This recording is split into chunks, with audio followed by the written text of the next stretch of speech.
Hi, welcome back. My name is Brittany, and today's video is a reading wrap-up. I haven't done a wrap-up in a while, and it's kind of just because of life and how I've been reading things. I think in October, well no, what month am I even looking at? I don't know anymore. Oh, in September, I read a few books, but then I did a series review for the Farseer Trilogy, which I will link down below. Then in October, I read a few more things, but then I was reading series still. So it's kind of just a group of books I have read recently. And then I will try to do my series review for the Live Ship Traders in another video just to keep that all together. I think that makes it nice and just like put together in my brain to have series and books like that in one spot. So if you are interested, then you just kind of know what to expect as a whole. All that to say, I have, I think, 5 books and 2 audiobooks, something like that to chat about. So let's just get into it. The first book I want to chat about is Incidents Around the House, and this is by Josh Malerman, narrated by Delanie Nicole Gill. This is his newest release. It came out a few months ago, and it is following Bella and her experience with Other Mommy. So when we meet Bella, who's about 8 years old, she had already been seeing this entity in her room at night that she calls Other Mommy. And at first it was just, actually have a closet door open, like over here. Anyways. Other Mommy would kind of like lurk out of the closet to look at her, would talk to Bella and eventually like tuck her in at night and chat with her. But every single time Other Mommy and Bella interacted, Other Mommy would ask Bella if she would let her into her heart. Bella continues to say no and realizes that something is strange and she doesn't really know what that means. But Other Mommy's desire to enter Bella's heart escalates to the point where she starts following Bella outside of the home, and then other people in Bella's life become affected. This does progress to a point where Bella has to tell her parents what's been going on, and the 3 of them as a family figure out who and what Other Mommy is and what to do about her. This book is told from Bella's perspective, so the writing is very young and youthful. Some of her thought processes are on the younger side, but it definitely leans into the creepiness a little bit more, seeing some of these things through Bella's eyes. Overall, I thought the story was okay. I know a lot of people really enjoyed this when it came out, and I was excited to check out another book by Josh Malerman. I read Pearl earlier this year, and I think I liked this one a little bit more than Pearl, but I just don't know. I don't know if he's the guy for me. You know what I mean? I wanted more from this book. So some of the reviews, I mean, this is the great thing about reading, right? Like, we can all have different opinions. Some of the reviews thought this was really creepy, really scary. I was not scared. It was creepy, and there's definitely a really nice vibe and atmosphere as Bella is interacting with Other Mommy, as all these things are happening, but it wasn't scary. There are 2 moments I can think of in particular that I was like, ooh, yeah, like that was awesome and terrible and I loved it. But for the most part, it was pretty mild. And when we were meeting Other Mommy and Bella, they had already been interacting for quite some time. And I feel like we could have seen some of that like build up and tension more. Like once the creepy stuff started happening, like out in the open and her parents were aware, it just lost a lot of that creepy factor, because like having a dark entity visit a child in their bedroom is like creepy enough as it is. I felt like we could have seen more of that, like build up and tension, just to like add to the vibe. So not scary, in my opinion. I could listen to this audiobook like alone at night and I was fine. The other thing, I don't know, like the ending was also just okay for me. I don't mind when things are ambiguous and left up to the reader's interpretation, but I think I just wanted more answers from this, because it is kind of vague and it really depends on who and what you think Other Mommy is, and that then affects your interpretation of the ending. If you want to know more and you've read the book, there's some really great discussions on Reddit as far as what people think is happening. There's definitely like the theme around childhood innocence. We do get a lot of great parental drama. I think her mom kind of sucks. Honestly, real mommy sucks and Other Mommy also sucks. But it just was interesting to see all those theories and things.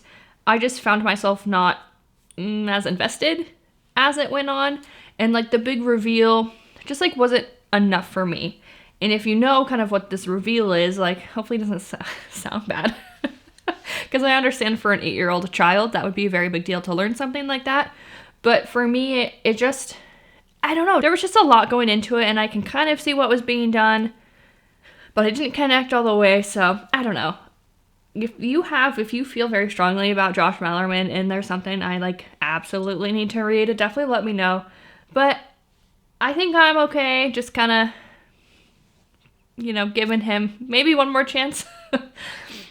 All that to say, I know all that sounds really negative. I would still recommend this book. I would specifically recommend the audiobook because of the way the narrator did it. So you have to at least listen to the sample because it sounds like a child is reading you this book. Like, she sounds like Angelica Pickles.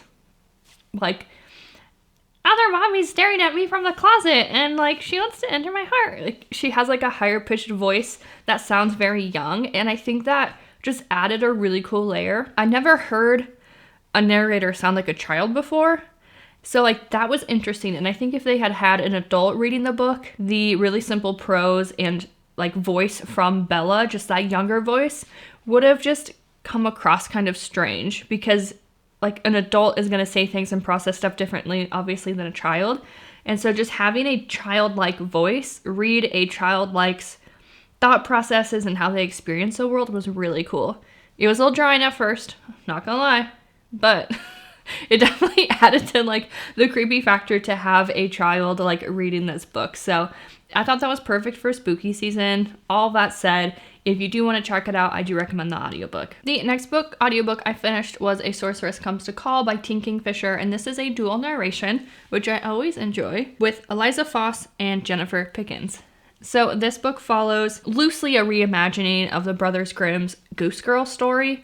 I am unfamiliar with that, but that is kind of the origin. And this follows Cordelia and her mother. Cordelia's mom is a sorceress, and she knows her mom is strange. But Cordelia has lived a life of, like, no privacy whatsoever. Like, there's no doors in her house. The doors aren't allowed to be closed. She's pretty much friendless besides her mom's horse, Falada. She is kind of an outcast at school, but then she also has spent most of her life in fear of her mother.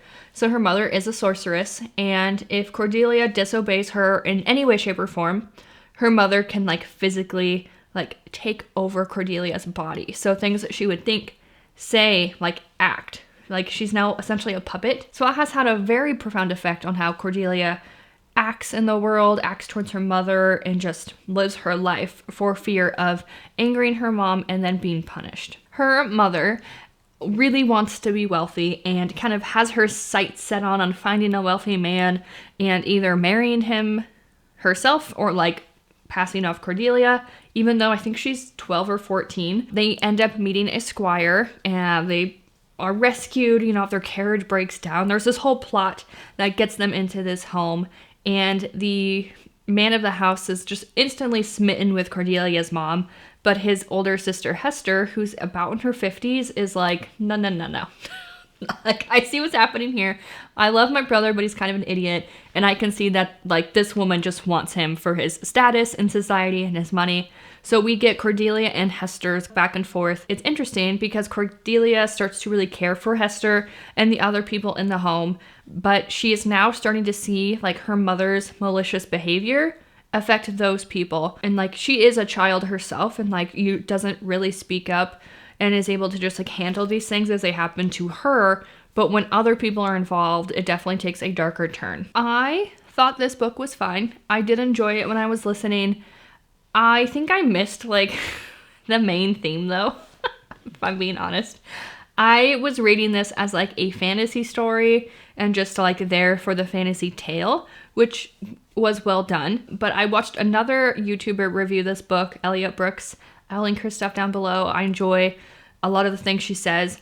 She had a personal experience that she shares just growing up in a house with domestic abuse and domestic violence, and really just highlighted how well this book did that and how it portrayed Cordelia's experiences of growing up without privacy, being scared of her own mother in that way.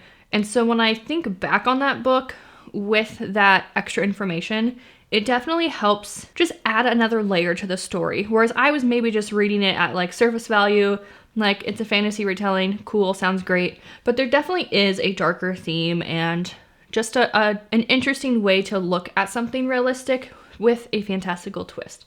So overall, I did enjoy it. I, again, think this was a perfect listen for the spooky season. There is definitely some darker, grim, like fantasy horror elements that happen. And then just like the mystery of her mother and the tensions rising as people start dying, and then other people are involved, and like, what are we going to do about her mom? Like, she's a powerful sorceress. Like, there's a lot that ends up happening. So if you do need another audiobook pickup, definitely recommend. The next book I finished was Belladonna by Adeline Grace, and this follows Signa. Signa was orphaned as a child and has since been passed from guardian to guardian to guardian as she's grown up in order to be old enough to claim her family's inheritance. Unfortunately, when she was orphaned as a child, she meets death. That is her first encounter with death. And he has since followed her throughout all of these various guardianships she's experienced because they just keep dying. And then she gets passed on to the next one. And then that one dies and she gets passed on to the next one.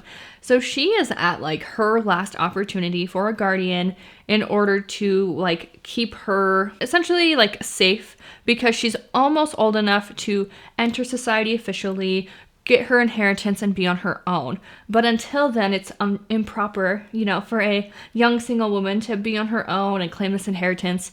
This is a very gothic feeling story, but it does take place in like times where propriety, social debuts, social mannerisms are all very important. So Signa has to unfortunately have a guardian until she's old enough to claim her inheritance. She meets the Hawthorns, and the husband, the man of the house, is grieving the loss of his wife, claims he sees her ghost like lurking in the halls. His son is like determined to like turn around the family reputation, to take over the business, but keeps getting denied. And then the sister, or the guy's daughter, is mysteriously sick and like on her deathbed. So Signa's like, what the heck is going on? And she ultimately gets pulled in because she starts to care for these people. She doesn't want anyone else to die. And she also starts seeing ghosts and other entities in this manner. Death itself is also a character, which was really fun. I don't really know if I've read anything where death has been personified like that, so I did think that was cool.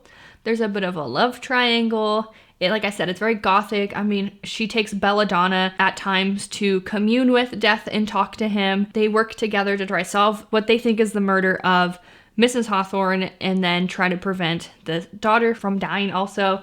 So there's definitely like a mystery aspect. You're in like this crumbling manor. Like, it was definitely like great for fall. I overall really liked this story. The romance aspect of it was like a little, like, I want to say it was like spicy, but it just was a little bit more than I was expecting. And I did find that enjoyable. That was more of a plot point than I was expecting. Just like, it just was fun. Like, it was just fun. Like I said, perfect for fall. It definitely has a decent ending, but there is some stuff left unfinished. So this is a trilogy. I have not started that second book yet.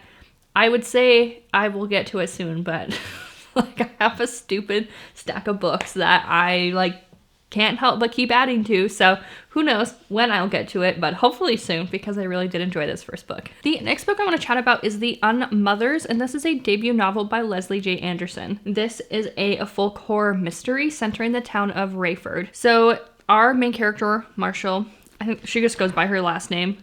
I actually don't remember her first name. Wow, what is it? Carolyn Marshall is our main character. My bad. This is why I wanted to review these things. I'm going to start forgetting what I read. Carolyn Marshall is our main character, and she is just dealing with the aftermath of the death of her husband.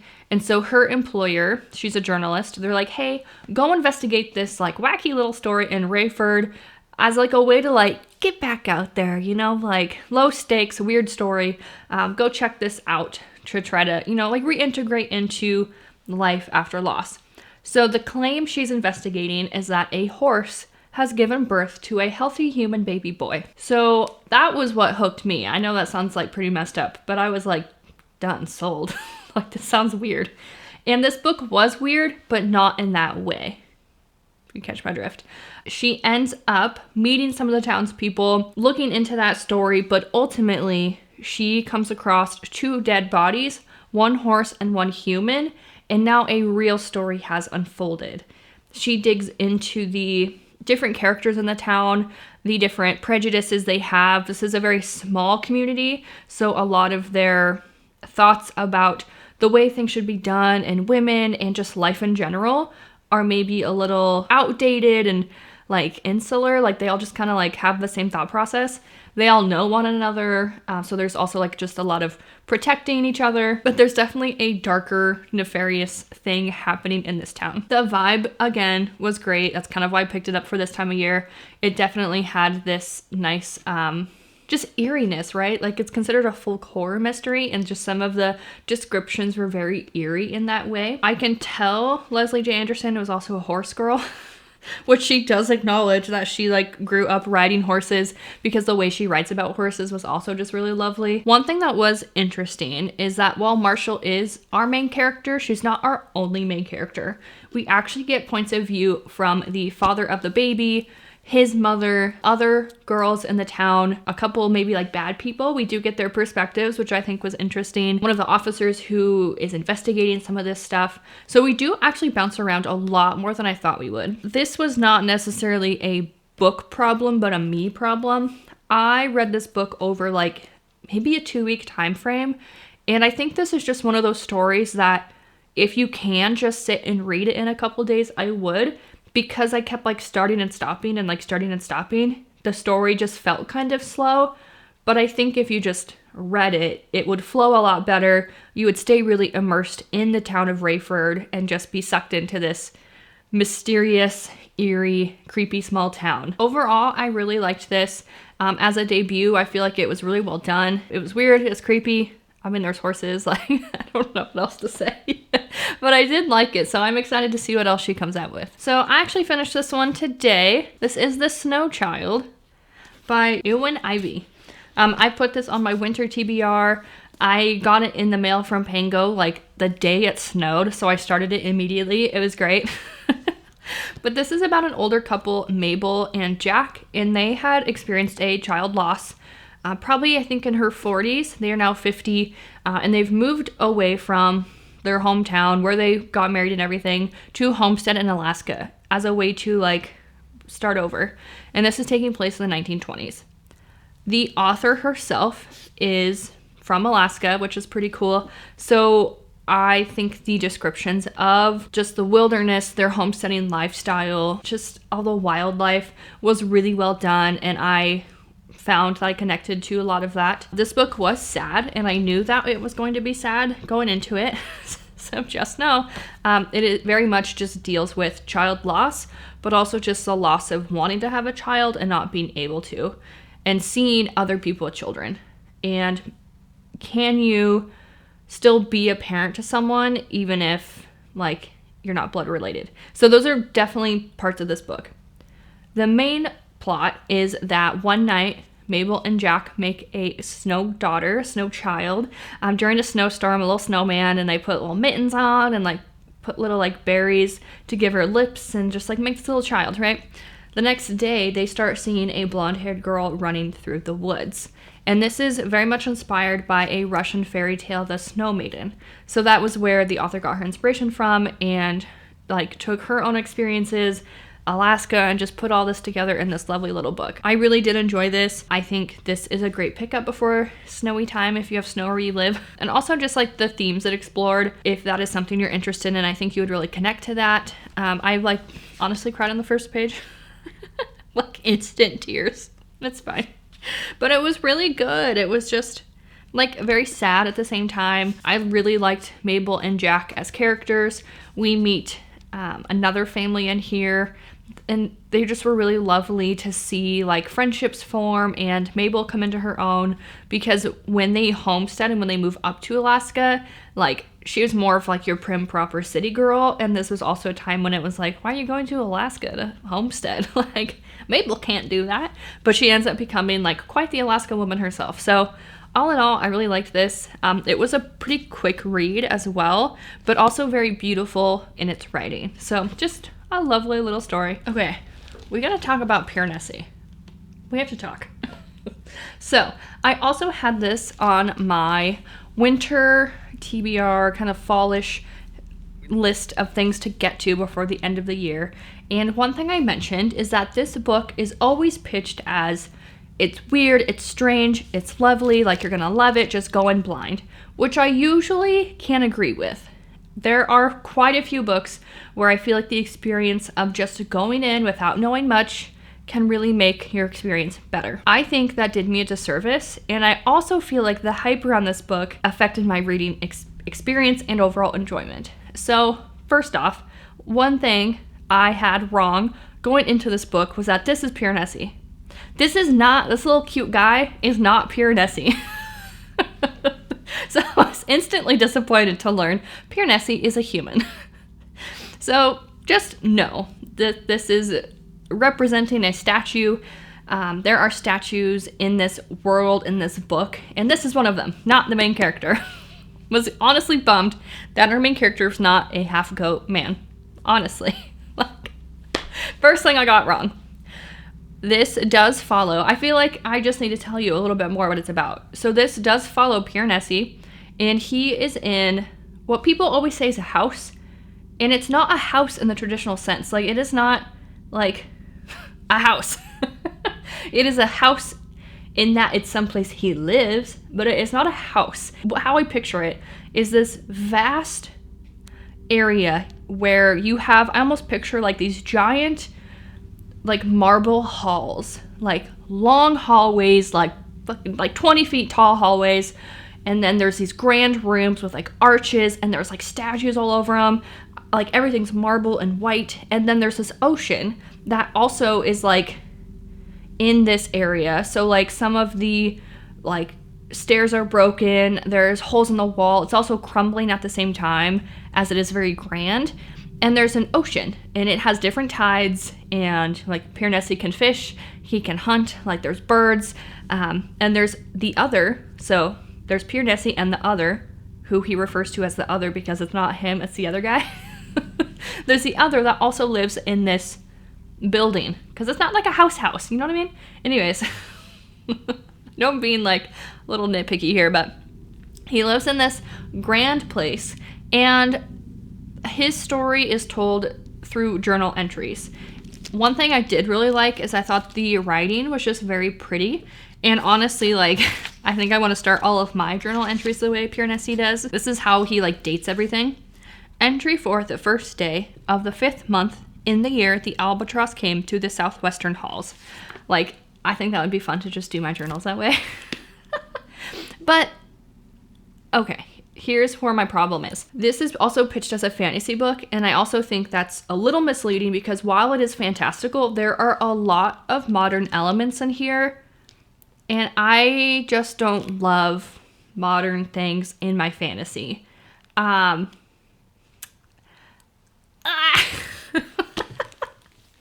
not a bad book. Like, it's not bad. I just think this was too hyped for me. I went in with the wrong expectations. I went in thinking this little dear goat guy was our character.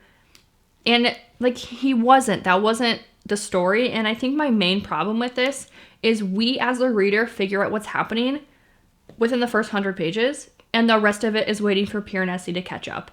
And I think if you were to pick this up, you would be reading it for, like, the writing and experience. But I don't know, I just felt really bummed. Like, once I figured out what was going on, I'm like, oh, why do I care now? Like, we figured it out. Like, we know what's happening. And I feel like a lot of times I enjoy reading books because I don't know what's going on and I want to keep reading to figure it out, versus a book where, like this one, we figured out way before our main character and we're just, like, screaming at the page, like, Piranesi, like, figure it out. Like, waiting for him. I don't know.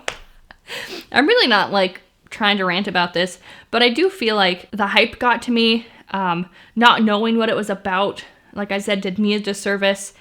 It's not a bad book by any means. It just was not what I was expecting. I still liked the idea of it, and I think the world Susanna Clarke created and described, like these grand halls, all the things Piranesi does in his day-to-day life, were really quite stunning.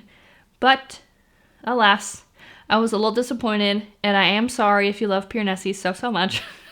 I know this is honestly an internet favorite. It just wasn't my favorite. The last book I want to chat about is No One Is Talking About This by Patricia Lockwood. So I had mentioned in another video, I found this at a bookstore and it caught my attention for a few reasons, and I want to chat about it because this was a very interesting reading experience for me. So I was kind of drawn to this being a Booker Prize shortlist nominee. I have been getting more interested in books along, just communities, awards, things like that. Especially ones I've never heard about before. So that did catch my eye. It's over here. Anyways, that caught my eye. And then it's one of New York Times 10 best books of the year. Also very intriguing, right? What caught my attention though was the back of the book. And it is about a woman who is known for her viral social media posts, traveling the world speaking to her adoring fans. She is overwhelmed by navigating the new language and etiquette of what she terms the portal, where she grapples with an unshakable conviction that the vast chorus of voices is now dictating her thoughts. So we have an influencer, which I think is interesting. I am self-aware enough to realize I'm also like on the internet right now talking about these things, but just investigating social media through the lens of a book, I think sounded really interesting. And then when I flipped through it, I was like, oh, this is written in a really unique way structurally. And what I mean by that is it's written in like very short like paragraphs, very fever dreamy type sentences. They seem kind of stream of consciousness. They seem kind of random, very broken, and that's the whole entire book. It feels that way. So I just want to read a little bit here just so you can get a feel for like what this book sounds like. She opened the portal, and the mind met her more than halfway. Inside, it was tropical and snowing. The first flake of a blizzard of everything landed on her tongue and melted.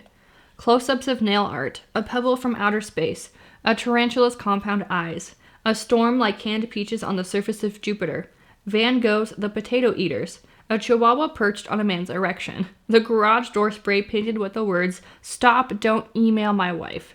Why did the portal feel so private when you only entered it when you needed to be everywhere?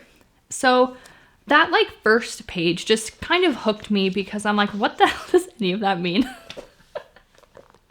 So as I'm reading this, we are introduced to our unnamed main character, and she is like, I'm guessing like tweeting, like on Twitter, on X, whatever the hell it's called.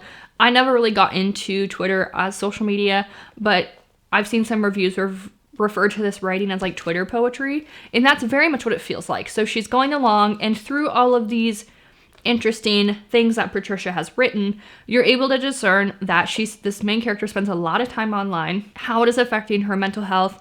I mean, she is traveling the world, talking to her fans, tweeting stuff, or like entering the portal, being online, and you see how obsessive she gets with it and some of the things she thinks about in regards to social media. On the back of the book, this is not a spoiler, she gets a text from her mom that says, "Something's happened, can you come home?" Like something's wrong. And I think it's worth mentioning a little bit about what that means because I never would have guessed where this book was going in a billion years. Like there's no way I would have guessed where this book was going. So what this event is, or at least some of the content in the book, there is her sister, and she is pregnant with a very complicated, challenging, like rare diagnosis. There is talks of abortion in this book, and then there is child loss. So all of that to say, it made for a very interesting reading experience because as I was reading along, I honestly thought I was going to get rid of this book. Not because it was bad, but just because I didn't understand a lot of the internet references Patricia was making. I didn't love the writing style because I didn't understand it. Like, I don't like feeling dumb. Like, I want to know what's going on. But once I got to this kind of turning point where her sister and the baby are in trouble, the main character starts to pull away from social media. She kind of has this epiphany of like, no one's talking about this. Like, no one's talking about grief and loss, but also like the wonder and the love in life. Like, you see her like, I don't want to be online anymore because of what I'm going through. So a lot of those things I actually found really interesting. And I ended up crying at the very end, mainly after I read the author's note, which I would highly encourage you to read because this book is more inspired by real events than you ever would have guessed. So I overall had a really interesting time with this.